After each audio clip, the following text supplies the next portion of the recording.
Good morning, AHS. Welcome to this week's episode of Eye the Needle. I'm Katie Saluk. And I'm Kelsey Sedlick. Now here's school news. Thanks, Katie. National Honor Society hosted the Fall Blood Drive on Tuesday. 51 units of blood were collected. On Wednesday, students and teachers wore costumes for Halloween. Last week, 17 editors attended the State Journalism Conference in Iowa City. Atlantic was named one of 5 news teams of the year, along with Cedar Falls, Iowa City High, Iowa City West, and Johnston. 18 FFA members competed in the contest on October 4th. The dairy cattle judging team placed first in the Iowa division. The agronomy placed first in the Iowa division. The horse judging contest team placed 4th. The farm business management placed 2nd, and the FFA knowledge contest placed 2nd. Next Tuesday is the 2018 midterm election. Seniors who are 18 are able to vote. I'm Jada Mathieson. I turned 18 in August. I'm registered to vote and I plan to vote on Tuesday.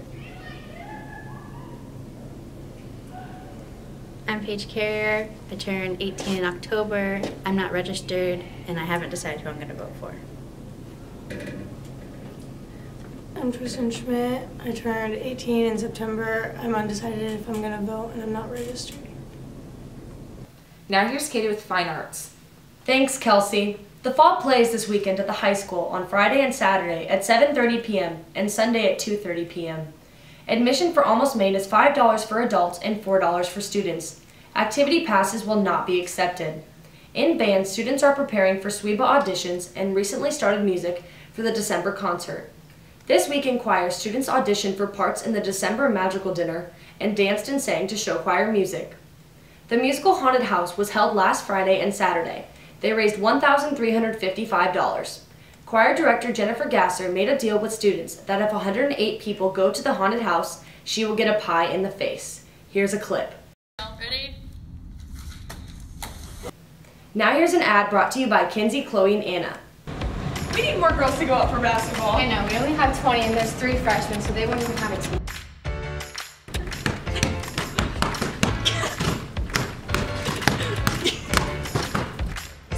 You guys should come out for basketball. It's really fun.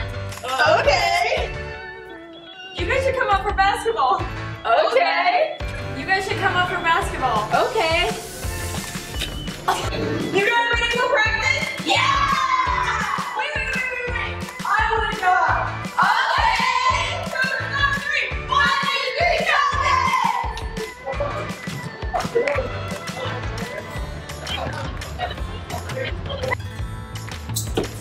Practice starts November 5th. At 3:30 in the high school gym. Because ball is life. Go out for girls basketball.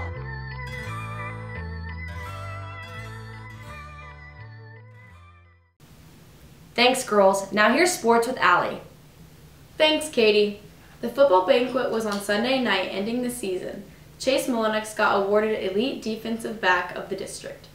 The Atlantic varsity cross-country teams ran at the state meet on Saturday in Fort Dodge. The girls placed 7th, with Taylor McCready placing 6th and earning all honors. The boys team placed 15th, with Evan Brummer placing 30th and earning top team's honors. There are 13 seniors this year, including Carson Rush, Ashley Wint, Aaron Wint, Halsey Bailey, Heidi Williams, Kane Page, Caleb Spur, Jalen Peterson, Tyler Ronfeld, Alvin Nance, Reinhardt Bellucci, Chris Krug, and Nathan Brockman.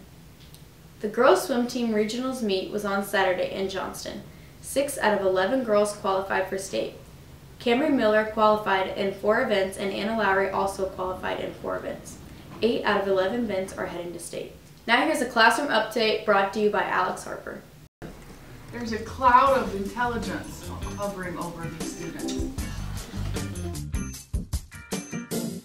We're learning about binomial probabilities.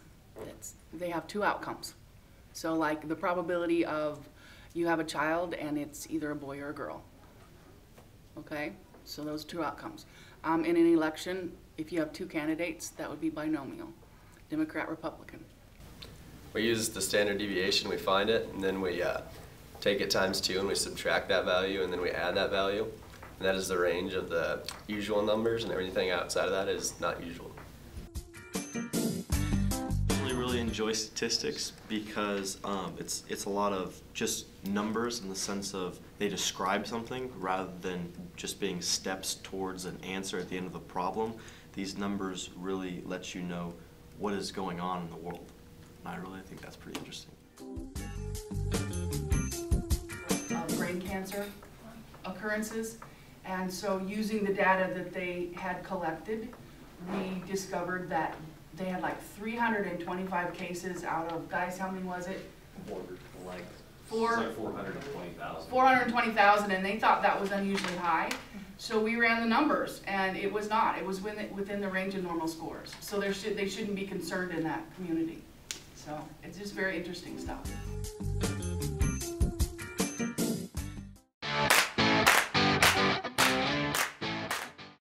What has your music experience been like? Well, over the past 4 years in high school, I've found myself really growing in the music experience. Back in middle school, I originally thought that I wasn't going to be that music kid, but you know, as we all know, I turned out to be that music kid of auditioning for Allstate. It's about, I mean, it's still amazing to get to see your name on that list and be accepted into a choir of 600 people from all across the state. And well, when I decided to audition for choir my freshman year, it was mainly because I feel I'd been accepted for Opus the year before in middle school choir, so I was like, well, I feel like I'm just gonna have a better shot at choir. But as I've grown through the years, that's just how it stuck. So being in both band and choir, it's just kind of like two different perspectives on music. You've got one where you have to worry about tone quality. You have to worry about obviously playing the right notes and playing the right rhythm. But you can create so much, like the music differential between the two is so great, and yet they're so similar to play. It's really special. Thank you for watching this week's episode of Eye the Needle. I'm Katie Slade. And I'm Kelsey Sedlick. It's Gobble Gobble season, HS Turkey! I'm Brandon Woodard. We're not going to need this anymore.